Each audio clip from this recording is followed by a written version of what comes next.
today's workout here. Got Coach Cam, that's me. Old workout, 19.0. So this was the prelude, is that the right word? Prelude to the 2019 CrossFit Open. It's a really fast workout, 21, 15, 9. We're gonna go alternating dumbbell snatches, burpees over the dumbbell. We definitely want to encourage you guys to use a weight that you can cycle really fast. We're not looking for it to be a heavy dumbbell.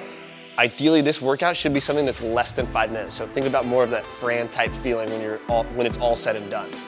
We're gonna go through a couple different variations of the dumbbell snatch. We'll demo the burpee over the dumbbell, and then we'll talk to you guys a little bit about a challenge that we have going on for this workout.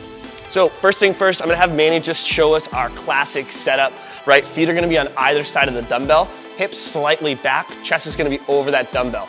I still wanna see his back engaged, midline is nice and tight, so he's not in that angry cat position where he's all hunched over, just relying on his lower back. Arm is gonna stay straight, his other hand is out to the side, it cannot be on his body. From here, he's gonna drive his feet through the floor, extending his legs. That elbow stays nice and close, traveling up, dumbbell stays close, and he finishes in a locked out position directly over his head. From here, he can either transition on the floor, or as that dumbbell's coming down, he can go ahead and switch hands. Good, show us one with the transition in front of your face. Boom. All I need to see is both ends of the dumbbell must touch the floor before going into that next rep. Whether you're switching on the floor or mid-air, both ends still need to touch. Cool, and relax for a second. Big thing here, guys, either style that we're gonna go with, the hips are very important. So if you have muted hips, you're not squeezing your butt quite enough, you're gonna rely on too much of your upper body and your lower back to kind of get through those movements. So squeeze your butt as you're extending to get your hips more involved.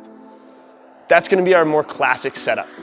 The way that I like to go through the dumbbell snatches, I'll actually start with it slightly back in between my feet. So I'll usually line up one end of the dumbbell kind of more at mid-foot. What this is gonna do is it's gonna force me to reach back. I'm gonna load up those hamstrings and my glutes a little bit more, so it's gonna feel much like a deadlift. But now, as I go through my extension, just show us a quick rep. Good, so I'm able to get my hips a lot more engaged in the movement. It's gonna set up a little differently. Obviously, the floor is set up differently, but when he goes through come down. When he's going through, I actually call them T-Rex arms. So he's not coming straight up with his elbow. He's actually gonna keep that elbow slightly tucked in.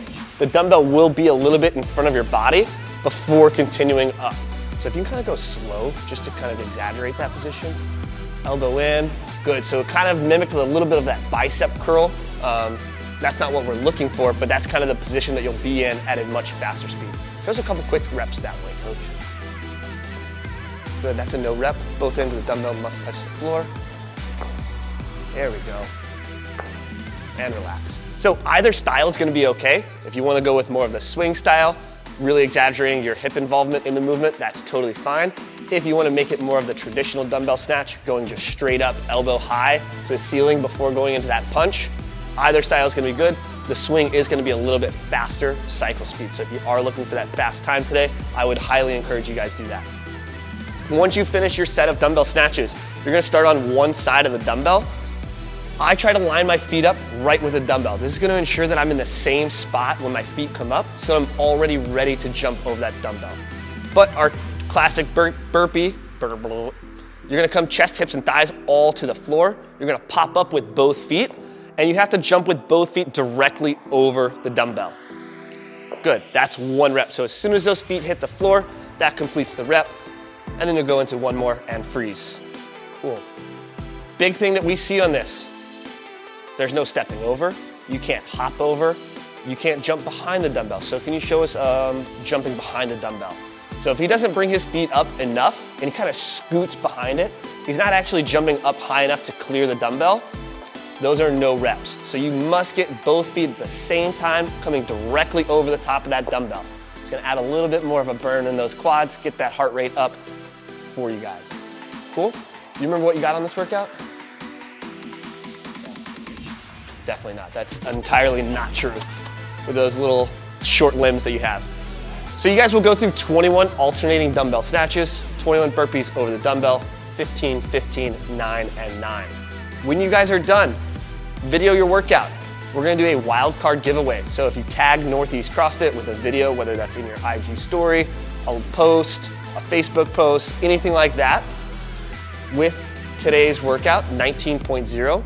We're not basing it on fastest time. We're just gonna go through all of them and we'll award some sort of prize to you guys when it's all said and done. Good luck, have fun, and that's Wednesday's workout.